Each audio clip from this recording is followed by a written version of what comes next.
Hello and welcome to part 2 of my series on composing cinematic music using free software. In part 1, I demonstrated my approach to composing a short piece from scratch using the free DAW Cakewalk, as well as free sample libraries from Spitfire Audio and several free software plugins. Today I'd like to compose another short cinematic piece, this time focusing on the orchestra, using samples from Spitfire's BBCSO Discover library exclusively. This library is available for $49. However, you can get the library for free if you fill out their questionnaire and wait 14 days. Part 2 of this series will be a demonstration of my approach to writing orchestral music, including developing an idea and orchestrating that idea, as well as my thoughts on the BBCSO Discover library, including its pros and cons, and things to keep in mind when composing using these samples from Spitfire. My approach in this video will deviate slightly from my last video in that I will discuss my composition first using written notation, as I did the majority of my compositional and orchestrational process in a notation program first. I'll then import the MIDI file into Cakewalk, where we can begin using the Discover library. With that said, let's take a look at the composition that I'll be demonstrating in this video. I'd like to begin by showing you the very first compositional idea that I had for this piece. I composed the piece in a matter of hours, so I was looking for something simple and repetitive. I tend not to compose the same exact way each time, so my methods described today are by no means a formula that I follow with any rigidity, but rather a possible formula or method from which to start. Today I started with a 4-measure harmonic progression that I intended to be the main compositional glue for my piece. Like pop music, there's quite a bit of cinematic music, that is, music written for TV, film, video games, you name it, that features a repetitive harmonic progression of just a few chords. In my opinion, it's one of the easier ways to build a piece from the ground up, because it gives your piece an immediate structure that you can rely on, sort of like compositional scaffolding. The chord progression that I came up with is nothing original, and I'm sure it's been used thousands of times. I chose to start in D minor. The 4-measure figure shown here shows the chord progression in root position, with both the lead sheet chords and a Roman numeral analysis. Let's hear what that sounds like.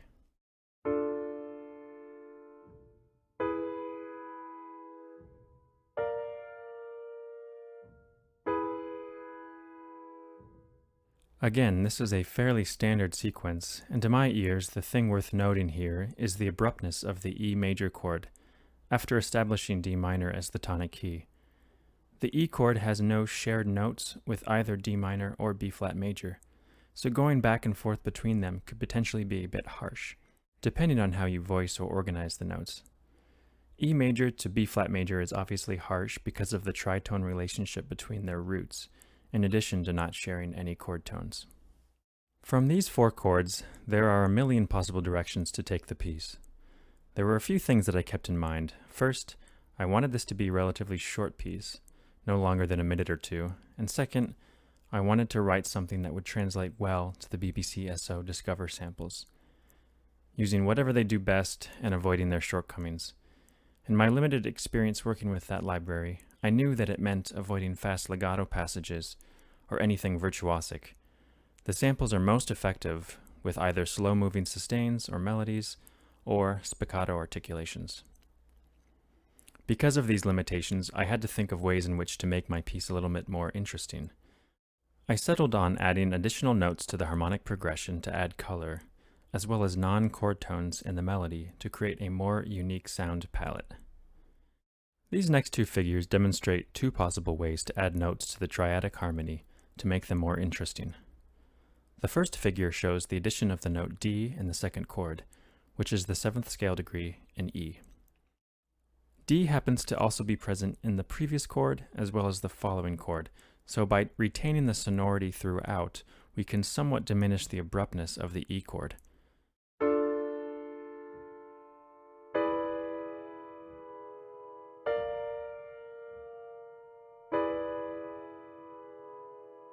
I've included the Roman numerals below, although I'd like to point out that even as someone with a theory background, this type of analysis is only beneficial when there's a functional relationship between chords in the context of a tonic key, and in this case, it makes more sense just to label them with the lead sheet chords.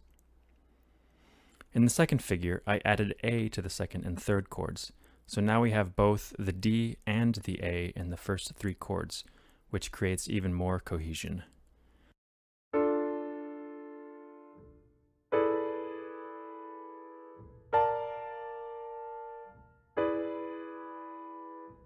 Both of these figures are just possible ideas to guide my compositional process, so I didn't always include the 7th or the 4th scale degree in the E chord, nor the 7th scale degree in B flat, but I established them as options. The next figure shows these same chords, but this time voiced in a more musical organization. How you organize these notes from top to bottom makes all the difference here. Each chord contains 5 notes, and I paid attention to how each individual note moved from chord to chord, whether it moved up or down in pitch or stayed the same. This is referred to as voice leading, and young composers and orchestrators often take for granted the relationship between inner voices.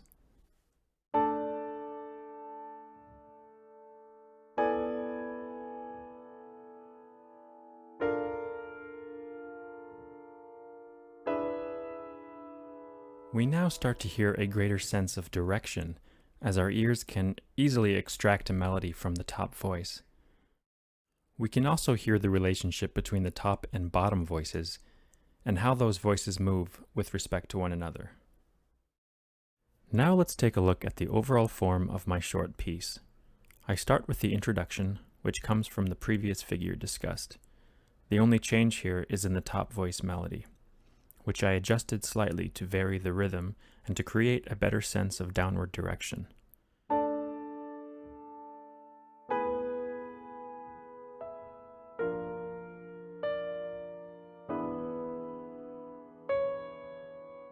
The next section, labeled Transition, is meant to slow the harmonic pace, as well as establish a rhythmic pulse. When I wrote this, I was anticipating adding 8th or 16th note short articulations in a background texture. That would contrast the more static texture of the previous section, and would also lead us into the main motive. In terms of harmony, I chose chords here that allowed me to maintain the D sonority throughout.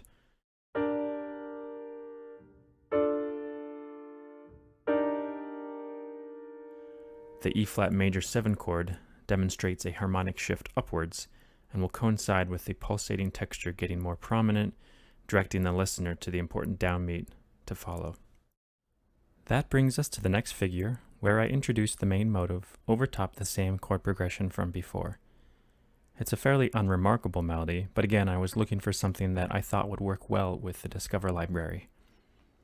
To make it more interesting, I added several non-chord tones throughout, which I've circled here. These rhythmically accented non-chord tones tend to resolve up or down by step to a chord tone, and they help to create a sense of tension. The first 4 bars are mirrored by the next group of 4 bars. However, I deceptively alter the 4th measure by chromatically rising to the B7 chord. The 3rd and 4th bars here of the second half demonstrate a kind of sequence that I repeat and raise by half step.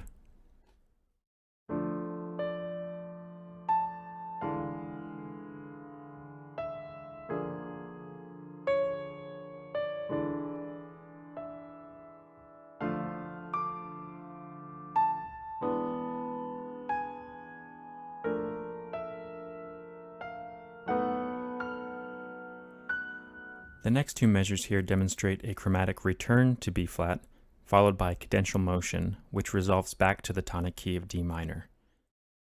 The last 4 bars mirror the introduction, although there's a more obvious cadential resolution here to end the piece.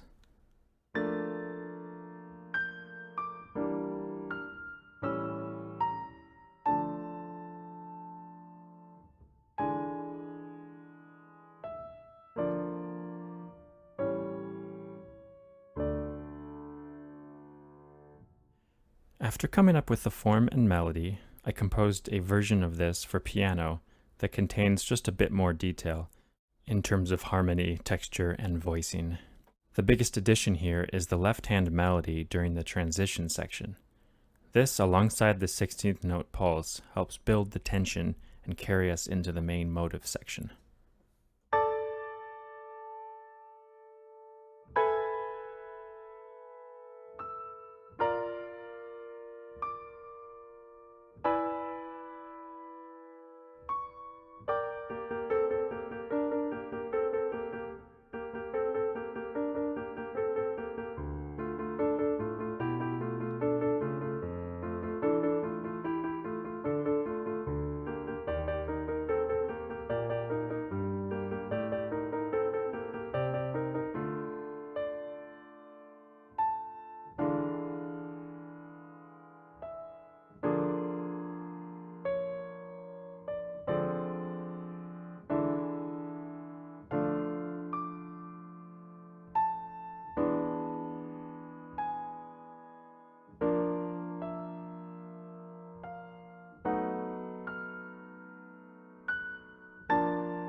So the next thing I did was to orchestrate the piece in a notation software.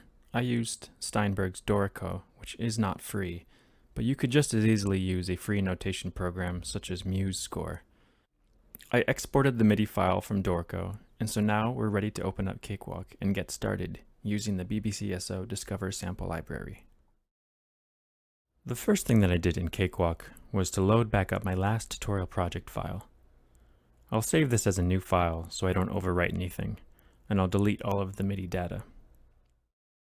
I'm basically treating this previous project as a template so that I don't have to create new tracks and go through all of the trouble of setting things up again. It already contains all of the BBCSO Discover tracks that I will need, so I'll just go ahead, select all, and delete everything.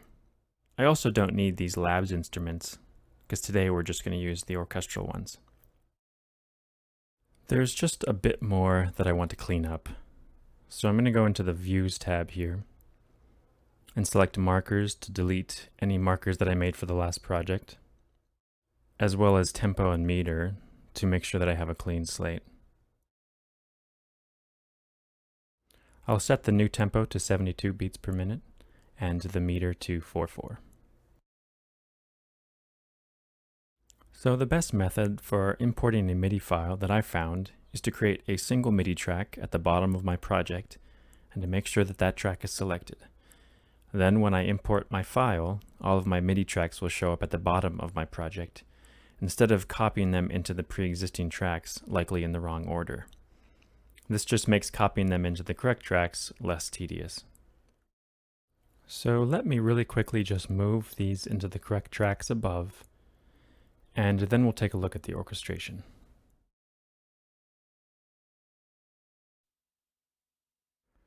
Okay, so I've done just that, and it's worth mentioning that I created individual tracks for each articulation of each instrument in Dorico, so that when I exported to MIDI, it was easy to assign each MIDI track an articulation from the Discover library.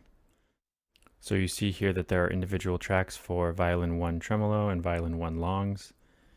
You could easily just have them all on one track if you were to use these key switches. As I stated before, I find it easier to just have them separated by track. Okay, so before we dive into the orchestration, I'd like to mention that I adjusted the tempo in Cakewalk by manually drawing in some subtle fluctuations throughout, as well as retardandos before significant downbeats. This helps to mimic what a conductor might do naturally, and it makes the music more natural sounding. To break down the orchestration, I've imported the piano MIDI into this project, so I'll play the introduction once more and then show which instruments were given each part.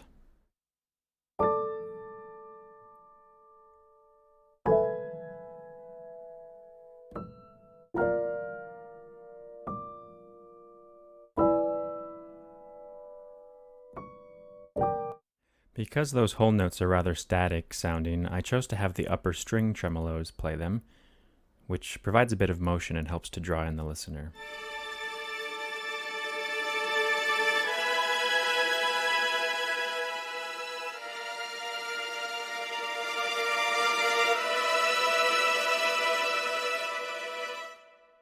The BBCSO Discover tremolos sound really good, and it helps if you add dynamic swells using some MIDI automation. In addition to the tremolos, I double those sonorities with woodwind sustains.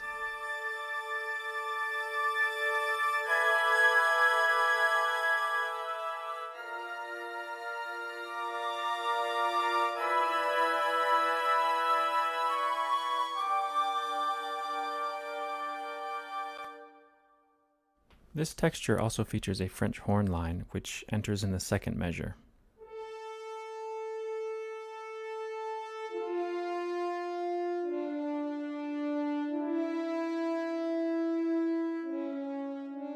Ideally, this would have been a solo patch, but the Discover library is limited to a 4-horn patch.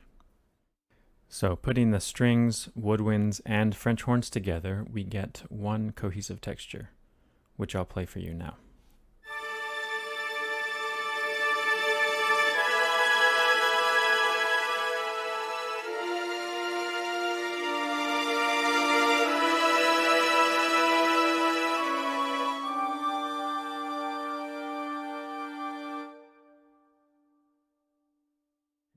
Even though that's all that I had originally composed in the piano version, I felt that the piece needed some kind of contrasting material. I chose to create a melodic and rhythmic line in a lower octave using cello pizzicatos, cello and viola spiccatos, and bassoon staccatos. So it's sonically in its own space, and the articulation choices make it distinct from the other material.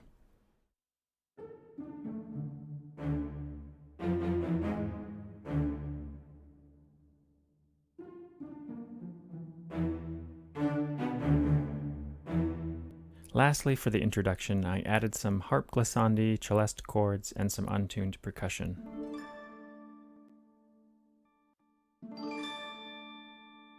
These instruments playing these particular textures help to further highlight the brightness of the string tremolos.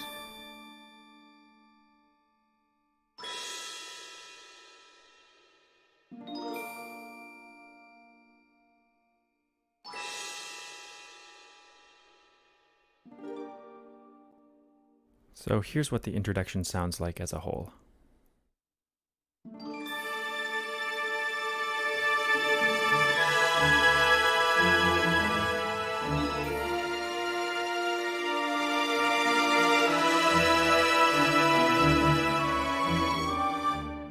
So moving on to the transition section, I'll play the piano part once again to remind you how that part goes.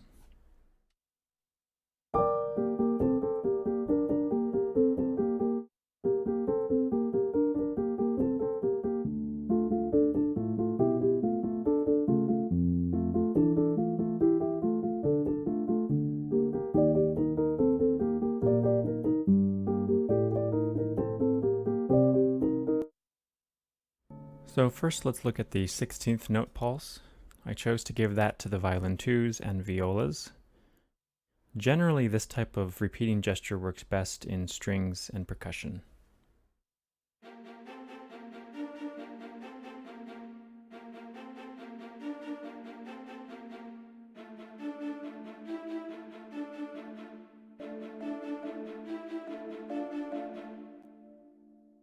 I also have marimbas playing eighth notes.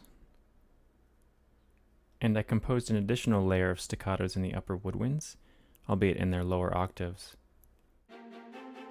Instead of 16th notes, they're adding a layer of eighth notes and occasionally eighth triplets.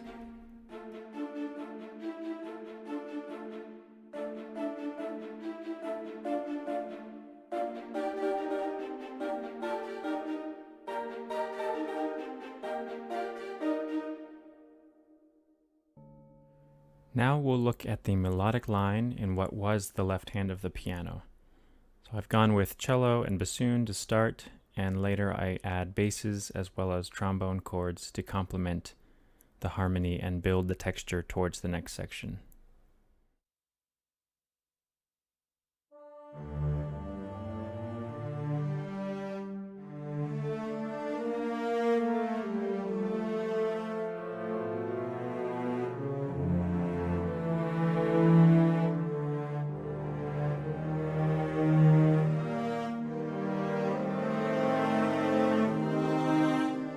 So altogether that sounds like this.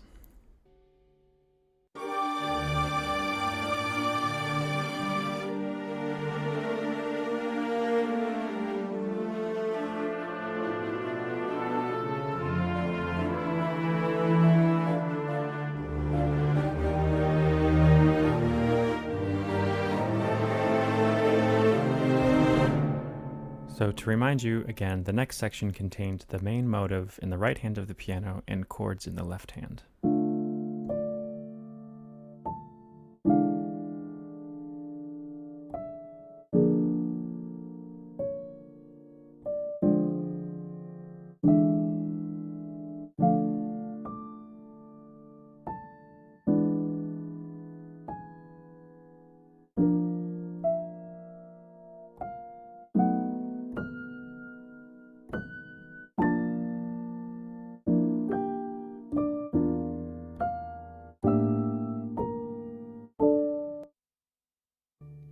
So I chose to give that main motive to the violins in octaves, as well as the upper woodwinds. The trumpets also join in halfway through. Having the violins and upper woodwinds carry a soaring melody like this is very common, and it's also common to spread the notes over 2 or more octaves.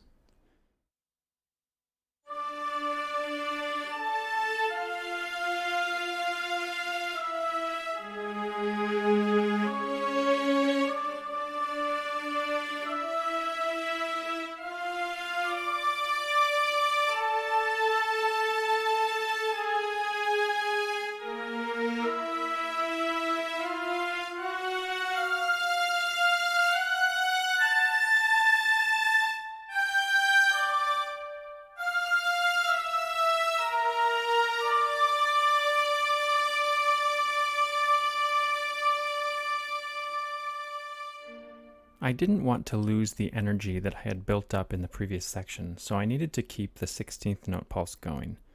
I continued that 16th note pattern in the violas, cellos, clarinets, and marimba.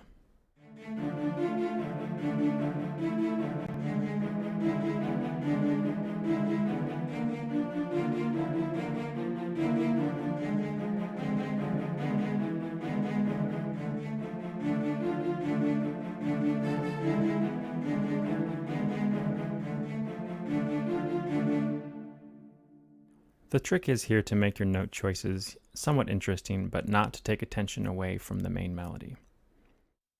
So to fill in the bottom range of the orchestra, I have low brass and low strings playing a counterline that is slightly more interesting than just roots of the chords, but still not intended to draw attention away from the main melody.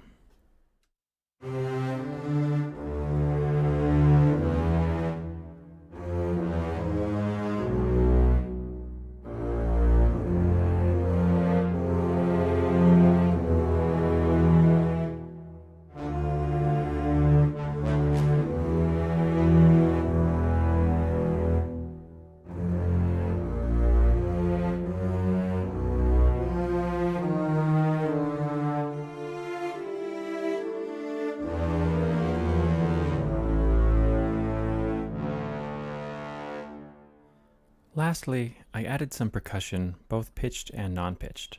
The harp and tubular bells help to emphasize the harmony on the downbeats of each measure.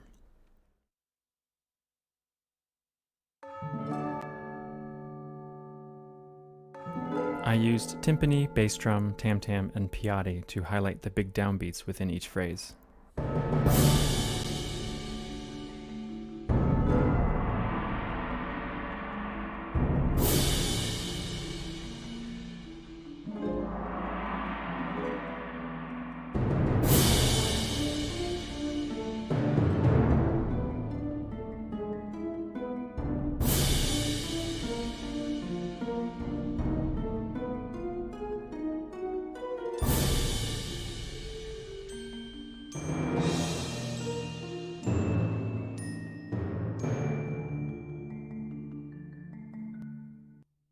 Let's listen to this entire section.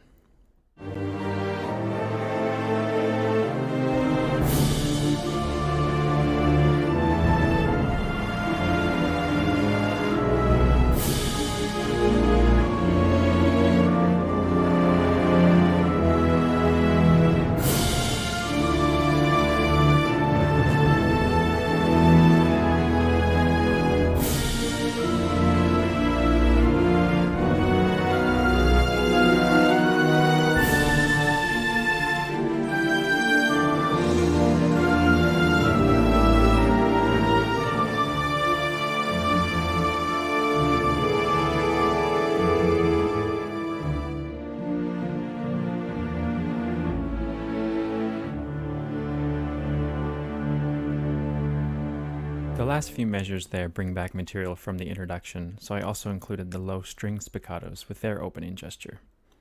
Before I play the entire thing, I want to take a look at the mix console. For the most part, each track is set to -6 dB, and most of my volume adjustment is done through MIDI automation with either CC number 1 or 11. As was the case with the previous tutorial video, I have each track routed to their respective section bus track, where I've added some EQ and created an FX send to the reverb bus. I lowered some mid frequencies just a bit and lifted the high end a bit. My reverb settings are the same as in the last video. I'm using Cakewalk's Reverb with the warm orchestral hall setting and a tail of just over 2 seconds. I have each send level at about -16 dB, give or take a few dB. On the master bus, I include an additional EQ, as well as my maximizer, which raises the overall volume level. I'm using OZO 9, but you could just as easily use OZO 9 Elements, which I think I got for free. So now let's hear how all of that sounds together from start to finish.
I was impressed with the overall sound of the BBCSO Discover library. It has its pros and cons, like any library, but considering you can get this for free, it's too good to pass up. There are some issues with the brass, as I've stated before, and of course there seems to be only one dynamic level throughout, but the cohesive sound allows you the freedom to compose and not worry about mixing. If you're curious as to how this piece might sound using the Pro version of the BBCSO library, I imported my MIDI file into Cubase, which is my normal DAW, and spent an hour or two adjusting the MIDI to take advantage of some of the things the Pro version has, like solo patches, more articulations, more dynamic levels, and more mic options. So here's the same piece of music, now in the Pro version of BBCSO.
hope you enjoyed this tutorial on orchestrating using the BBCSO Discover library and other free software. Hit that subscribe button and like or comment below. Thanks for watching and see you next time.